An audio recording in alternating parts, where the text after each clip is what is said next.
மனோஜ் ரோகிணி மீது கோபமாக இருக்கிறார். ரோகிணியால் என் வீட்டில் உள்ளவர்கள் என்னை மதிக்க மாட்டார்கள், இனி அவளுடன் பேசவே கூடாது என மனோஜ் முடிவெடுக்கிறார். ரோகிணி மனோஜிடம் மன்னிப்பு கேட்க முயற்சிக்கும் போதெல்லாம் மனோஜ் அவளை கண்டு கொள்ளாமல் அங்கிருந்து சென்று விடுகிறார்.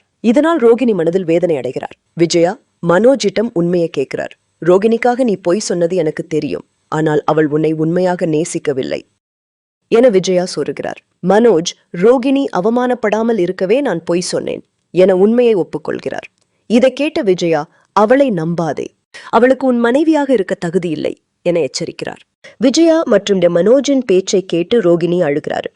அவள் மனதுல எப்படி மனோஜின் மனதை மாற்றுவது என்ற கேள்வி எழுகிறது.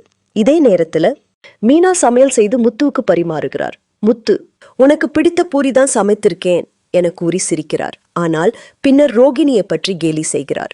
வீட்டில் உள்ள அனைவரும் ரோகிணியை குற்றம் சாட்ட ரோகிணி உண்மையை வெளிப்படுத்துகிறார். கிரிஷ் எனது மகன், நான் இதை மறைத்தேன், ஏனெனில் என் வாழ்க்கையில் ஏற்பட்ட பிரச்சனைகள் மனோஜின் வாழ்க்கையை பாதிக்கக்கூடாது என்று நினைத்தேன் என ரோகிணி அழுது கொண்டு கூறுகிறார். இதை கேட்ட அனைவரும் அதிர்ச்சி அடைகிறார்கள். மனோஜ் ரோகிணியின் உண்மையை கேட்டு மனம் உடைகிறார். நான் உன்னை நம்பி கல்யாணம் செய்தேன், ஆனால் நீ எனக்கு பொய் சொன்னது என் வாழ்க்கையை சிதைத்து விட்டது அப்படின்னு மனோஜ் கொல்லுகிறார். அண்ணாமலை மற்றும் விஜயா ரோகிணியை வீட்டை விட்டு வெளியேற சொல்லி கோபமாக பேசுகிறார்கள். விஜயா, இந்த வீட்டில் ரோகிணி இருக்கக்கூடாது, அவள் மனோஜின் வாழ்க்கையை சீரழித்து விட்டாள் என முடிவெடுக்கிறார். ரோகிணி, என் மகன் கிரிஷ் இந்த வீட்டில் வளர வேண்டும் என கூறி அழுகிறார். குடும்பத்தில் உள்ள அனைவரும் குழப்பத்துடன் முடிவெடுக்கின்றனர்.